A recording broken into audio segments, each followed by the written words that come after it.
না, আমরা মাঠে ময়দানে নেমে দেখেছি যেখানে যা ত্রুটি ছিল, খামতি ছিল, আমরা অলি ভাই আমরা টিম করে সেসব বুথে গিয়ে আমরা হাসেম ভাই আমরা রাত জেগে সেখানে গিয়ে ফর্ম ফিল আপ করে সেসব বুথগুলো আমরা তুলে আনতে পেরেছি।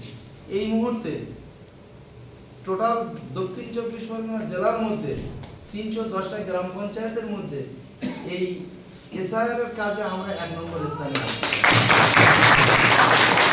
তার জন্য কৃতিত্ব একমাত্র আপনারা যারা আজকের সামনে বসে আছেন, এখনো অনেক সহকর্মী তারাও আমাদের সঙ্গে কাজ করেছে, হয়তো তারা আজকের এখানে উপস্থিত নেই।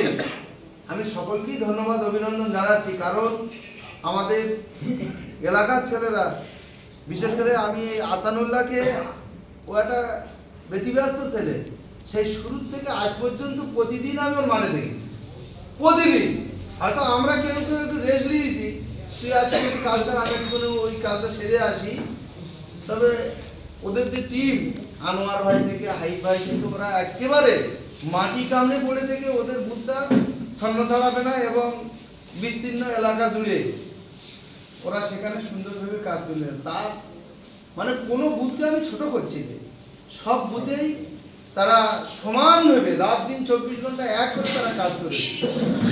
দুটো একটা জায়গায় একটু খামতি হয়ে গিয়েছিল, সেখান থেকেও আমরা তুলে এনে, যেমন বিএলও 2-তে আমাদের দিদির দুধ যে সমস্ত ছেলেরা কাজ করেছে, সেখানেও যেমন আমরা আমাদের বিধানসভার মধ্যে 1 নম্বর,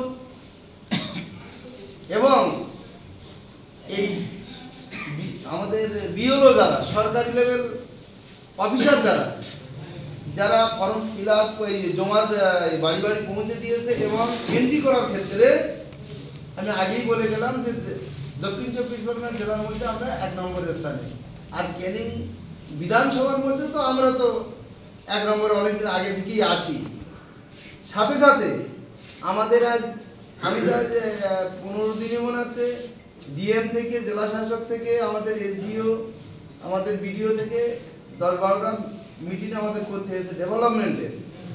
সেখানেও আপনাদের খুশির খবর রাখি, 2023 সালে আমি দায়িত্ব নেওয়ার পরে আপনাদের সহযোগিতায় এই পর্যন্ত ডেভেলপমেন্টের ক্ষেত্রে আমাদের দেউলি 1 নম্বর গ্রাম পঞ্চায়েত, কেনিংটু বলাকে নোডা অঞ্চলের মধ্যে আমরা 1 নম্বর স্থানে আছি।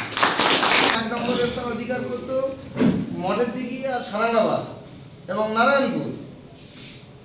সবাইকে পিছনে ফেলে রেখে আমরা ছিলাম 7-8 র্যাঙ্ক করতো। আমার আসার আগে আমাদের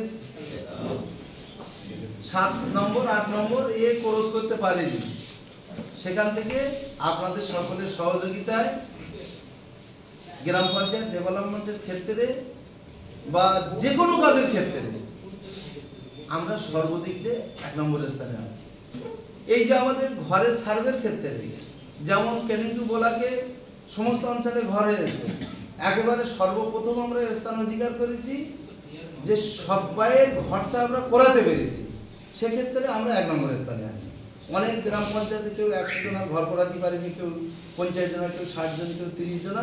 আমাদের 772 জনাই ঘর করেছে। তারপরে আমাদের 1472 জনা ফের নতুন করে ঘর ছাড়বে। তাদের যে চেকিং মানে সুপ্রিম চেকিং একটা বলা হয়, সেই চেকিং এর ক্ষেত্রে আমরা 1 নম্বরে। তাদের ইউডিন করার ক্ষেত্রে মানে এই ডিসেম্বরে টাকা ছাড়বে ইউডিন করার ক্ষেত্রে, সেখানেও আমরা সমস্ত অঞ্চলকে টুকিয়ে আমরাও 1 নম্বর স্থান অধিকার করেছি।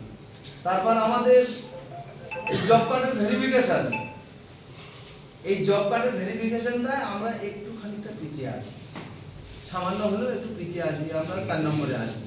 কারণ অনেক এলাকা থেকে যাদের জব কার্ড আছে এখনো তারা এই ভেরিফিকেশন যদি না করে তাদের কার্ডগুলো সব বাতিল হয়ে যাবে। এইগুলো আমার প্রত্যেক বুথ সভাপতি, পঞ্চায়েত মেম্বার, আমাদের দলীয় নেতা, কার্ড যারা আছে কার্ডটা মৃত বলে এরপরে সবাই নয়, কিছু মাননীয় সিরাজুল শেখ মহাশয় তার জন্য সকলের সাথে সবে আলোচনাটা শুরু করে যে ভাই কাছাকাছি এসে গিয়েছে, তাহলে আমাদের মাননীয় অবজারভার সাহেব তিনি বিধানসভা থেকে এমএলএ সাহেব